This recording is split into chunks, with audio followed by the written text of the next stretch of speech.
Bonjour, aujourd'hui c'est la fête de Notre-Dame de Fatima. Le titre avec lequel l'Église célèbre le 13 mai la Vierge Marie est lié aux apparitions de Fatima au Portugal en 1917.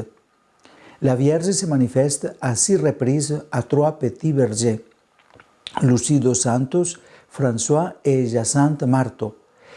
La Vierge demande des prières, pénitence et conversion dans le contexte de la Première Guerre mondiale. Nous, aujourd'hui, nous sommes aussi dans un contexte de guerre mondiale amorceau, faisant ce message de Fatima totalement actuel.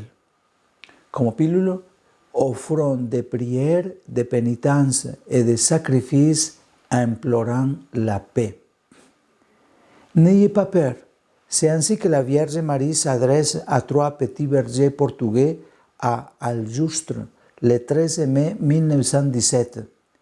C'est une matinée de dimanche splendide.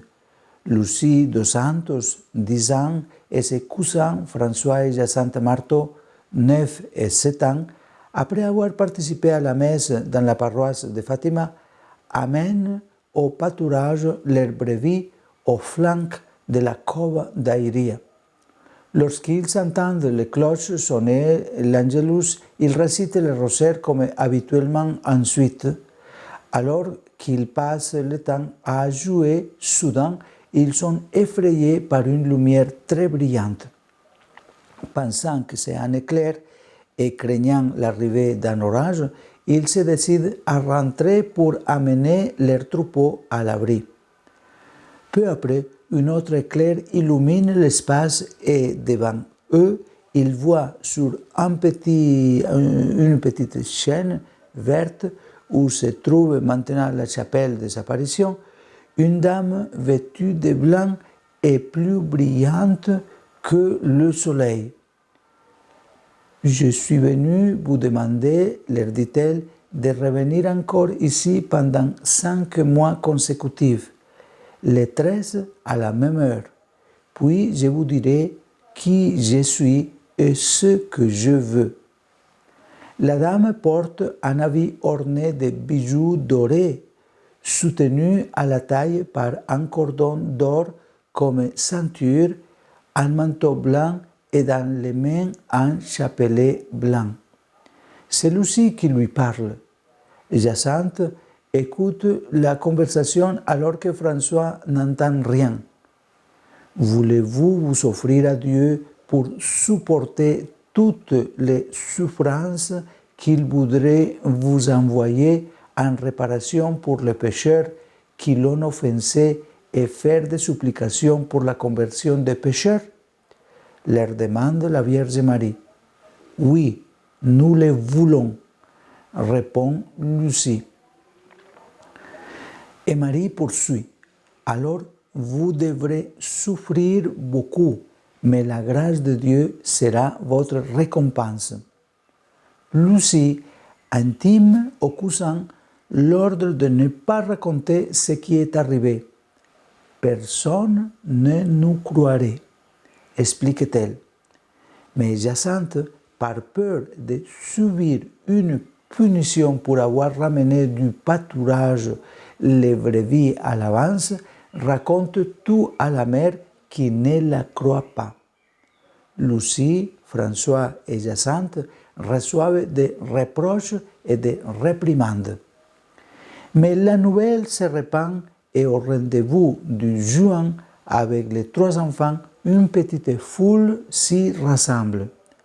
Marie demande de prier beaucoup et à Lucy d'apprendre à lire et à écrire pour transmettre ces messages. À la 3e apparition, que c'est le 13 juillet, 2000 personnes se rassemblent et laissent à Cova d'Airia des offrandes en argent. Aux trois petits bergers, la Vierge renouvelle son invitation de s'y présenter chaque 13 du mois au même lieu. Elle exhorte encore à prier pour l'humanité et leur fait voir l'enfer où tombent et sont condamnés tous ceux qui meurent dans les péchés. Eux sont effrayés et demandent le pardon de l'humanité. Lucie, François et Jacinthe sont l'objet de moqueries par les incrédules. Les curés doutent de la vérité de leurs récits et le maire de la municipalité de la ville neuve de Ouorem, dont dépend Fatima, cherche à les faire se rétracter. Le 13 août, retenu en prison, il ne pouvait pas rejoindre la cova d'Airia, mais Marie leur apparaît à l'improviste le 19 août, alors qu'ils font paître les troupeaux à Balignos, non loin de Aljustrel. Lucie demande ce qu'il faut faire des offrandes de fidèles laissées à Cova d'Airia. Elle lui répond qu'il faut justement y faire construire une chapelle. L'apparition se répète ponctuellement également le 13 septembre et pour le dernier rendez-vous, Marie promet un miracle pour que tout le monde croie.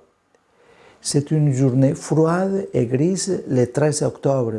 La pluie fouette 70 000 personnes, parmi lesquelles des journalistes, des photographes et la presse internationale.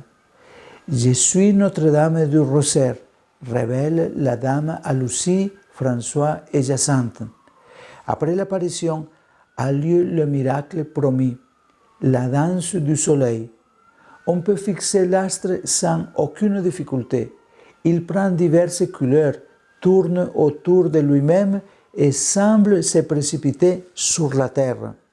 Et lorsque l'événement extraordinaire cesse, les habits des gens, jusque-là trempés par la pluie, sont parfaitement asséchés. C'est seulement après 13 ans, le 13 octobre 1930, que l'autorité ecclésiastique déclare les apparitions dignes de foi et autorise le culte de Notre-Dame de Fatima. François et Jacinthe sont déjà morts à ce moment-là. François, de fait, il est mort le 4 avril 1919 et Jacinthe à Lisbonne le 20 février 1920. Le 17 juin 1921, Lucie fait son entrée chez les sœurs de Sainte Dorothée. Puis, plus de 10 ans après ce vœu perpétuel, elle choisit d'entrer au monastère du Carmel de Coimbra. Elle meurt le 13 février 2005, à l'âge de 97 ans. François et Jacinthe ont été béatifiés le 13 mai 2000 par Saint Jean-Paul II et canonisés par le pape François le 13 mai 2017. La Sainte Vierge nous invite aussi aujourd'hui à demeurer dans la bonté, à prier, à faire pénitence et sacrifice pour la conversion de pécheurs, pour obtenir la paix et la fraternité dans le monde. Faisons-le et diffusons ce message le plus que nous pouvons. Ce n'est qu'avec ces armes évangéliques de lumière et de bonté que la conversion du monde viendra et que la paix sera atteinte.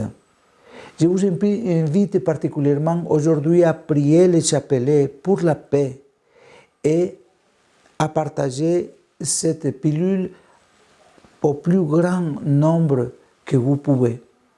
Bénédiction à vous et merci beaucoup de partager ces messages. Bonne journée.